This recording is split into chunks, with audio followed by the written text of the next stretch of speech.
दोस्तों, जिस तरह की ख्याति रामानंद सागर की रामायण को मिली, कुछ वैसी ही ख्याति B.R. चोपड़ा की महाभारत को भी मिली। लॉकडाउन के कारण डीडी भारती पर B.R. चोपड़ा की महाभारत का फिर से प्रसारण किया गया और रामानंद सागर की रामायण की तरह ही इसने भी सफलता की नई ऊंचाइयों को छुआ।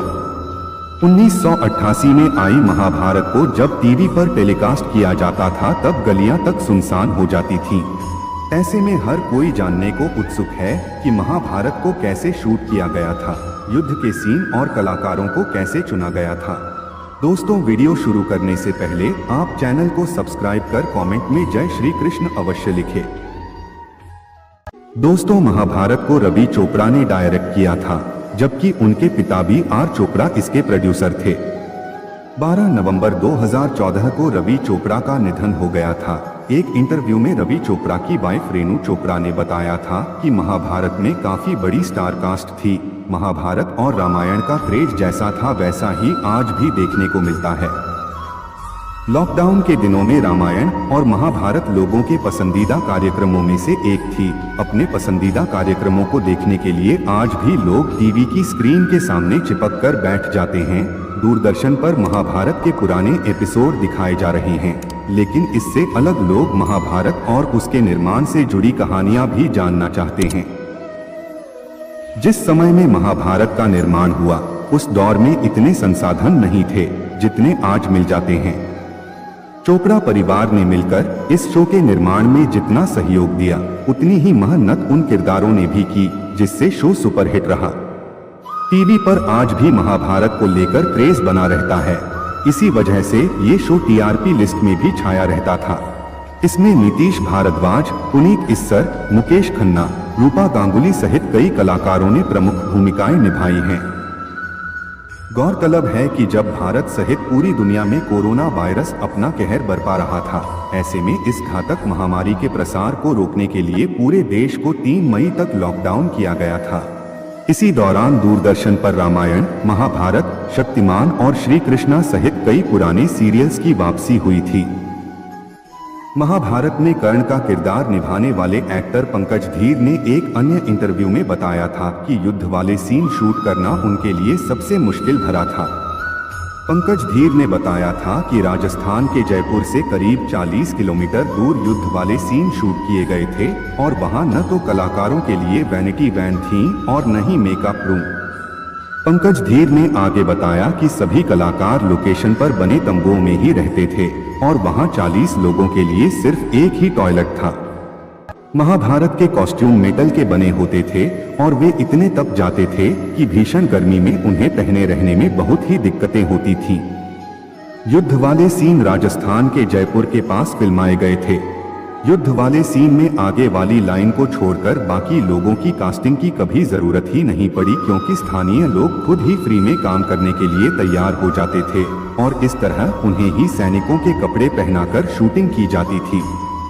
महाभारत में सबसे महत्वपूर्ण हिस्सा है पांडव और कौरव का 18 दिनों तक चलने वाला युद्ध। इसकी शूटिंग के लिए मेकर्स पहले से ही सजग थे।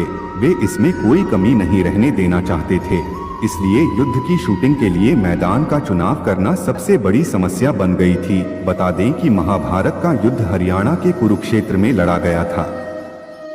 B.R. चोपड़ा ने युद्ध के सीन की शूटिंग के लिए जगह तलाशनी शुरू की, लेकिन उन्होंने फिल्म सिटी की बजाय लाइव लोकेशन पर शूट करने का फैसला किया, जिस वजह से बिजली के खंभे सबसे बड़ी परेशानी बन गए थे। क्योंकि महाभारत काल में बिजली नहीं थी और मेकर्स को ऐसा कोई मैदान नहीं मिल रहा था जहां फ्रेम में बिजली के खंभे ना आए। लेकिन काफी छानबीन के बाद जयपुर के पास एक मैदान मिल ही गया, जहां एक्टर्स को तीर और तलवारबाजी की ट्रेनिंग दी गई। लड़ाई के अधिकतर सीन्स को मैनुअल शूट किया गया था, क्योंकि उस जमाने में भी VFX या स्पेशल इफेक्ट्स की इतनी सुविधा नहीं थी। मैदान को सेट में तब्दील किया गया और फिर युद्ध को बड़े स्तर पर दिखाने के लिए स्थानीय लोगों को सैनिक बनाया गया। बताया जाता है कि महाभारत की शूटिंग सुबह 6 बजे से शुरू होकर 12 घंटे तक चलती थी, लेकिन उस वक्त यह शो लोगों के बीच इस कदर पॉपुलर हो चुका था कि वे बिना तकलीफ के घंटों इंतजार करते रहते और फ्री में शूट करते थे। साल 1988 में शुरू हुआ दूरदर्शन का टीवी सीरियल महाभारत उस दौर के सबसे ज्यादा देखे जाने वाले टीवी धारावाहिकों में शुमार था। इस शो के 94 एपिसोड शूट किए गए थे और इस शो को टीवी पर कई बार प्रसारित किया गया। महाभारत टीवी शो का दौर वो दौर था जब शहरों के अलावा गांवों के दूर दराज इलाकों में भी लोग ट्रैक्टर की बैटरी से टीवी कनेक्ट करके महाभारत देखा करते थे और गांव भर के बच्चे, बूढ़े और बहू बेटियां उस घर के आंगन में जमा हो जाती थीं जिसमें टीवी हुआ करता था। महाभारत ही वो सीरियल था जिसने एक्टर मुकेश खन्ना को स्टार बना दिया था। मुकेश ने महाभारत में भीष्म पितामह का किरदार निभाया था और इसके बाद से वह जहां भी जाते लोग उनके पैर छुआ करते थे।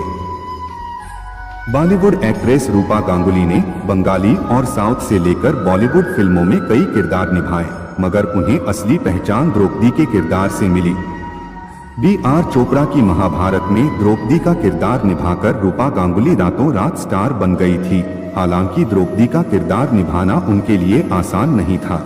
द्रौपदी के चीरहरण के एक दृश्य में द्रौपदी यानी रूपा गांगुली जी ने 5 मीटर की साड़ी पहनी थी, जबकि जिस साड़ी को खींचना था वो 250 मीटर की थी और उस साड़ी को अलग से इस सीन के लिए तैयार किया गया था और इसे गिनीज बुक वर्ल्ड रिकॉर्ड में दर्ज भी कराया गया था। शूटिंग के दौरान एक कैमरे में साड़ी और एक कैमरे में कैरेक्टर को रखा जाता था। इस प्रकार से 2 कैमरों का इस्तेमाल करके इस दृश्य को तैयार किया गया था। महाभारत में द्रौपदी के चीरहरण के सीन को बिल्कुल वास्तविक ढंग से फिल्माया गया था। मीडिया रिपोर्ट्स के मुताबिक इस सीन के डायलॉग बोलते हुए रूपा रोने लगी थी और करीब आधा घंटा शो की शूटिंग को रोककर क्रू मेंबर्स ने उन्हें चुप करवाया था। द्रौपदी के किरदार में रूपा इस कदर बस गई थी कि वह 2 साल तक उस किरदार से बाहर नहीं निकल पाई। युद्ध के सीन को शूट करने के लिए स्पेशल उपाय किए गए थे। B.R. चोपड़ा और रवि चोपड़ा ने बड़ी ही खूबसूरती से तीर से लड़ाई, तलवारबाजी और गदा से लड़ाई के सीन भी फिल्माए गए थे। बता दें कि उस वक्त VFX या स्पेशल इफेक्ट की कोई सुविधा नहीं होती थी। लड़ाई के ज्यादातर सीन मैन्युअली ही शूट किए गए थे। महाभारत में स्पेशल इफेक्ट्स के लिए कुछ जगह मैकेनिकल तो कुछ जगह टेक्निकल तरीकों का इस्तेमाल हुआ था। दोस्तों, मैकेनिकल वो है जिसमें टेक्नोलॉजी का इस्तेमाल किए बिना इफेक्ट्स दिखाए जाएं और टेक्निकल वो जिसमें क्रोमा की जैसे इफेक्ट्स का इस्तेमाल कर इफेक्ट्स दिखाए जाएं। महाभारत का एक दृश्य है जब दुर्योधन सम्राट युधिष्ठिर के राजमहल इंद्रप्रस्थ जाता है तो उसे वहां मायावी महल दिखता है। उस मायावी महल में वो अदृश्य दीवारों से टकरा जाता है। अब यहाँ पर जिस अदृश्य दीवार से दुर्योधन टकराता है वहां क्रोमा की का इस्तेमाल किया गया है। इसके बाद एक दृश्य में दुर्योधन अदृश्य पानी में गिर जाता है। अब इस जगह पर क्रोमा की का इस्तेमाल नहीं किया गया था, बल्कि इसमें मैकेनिकल इफेक्ट का इस्तेमाल हुआ था।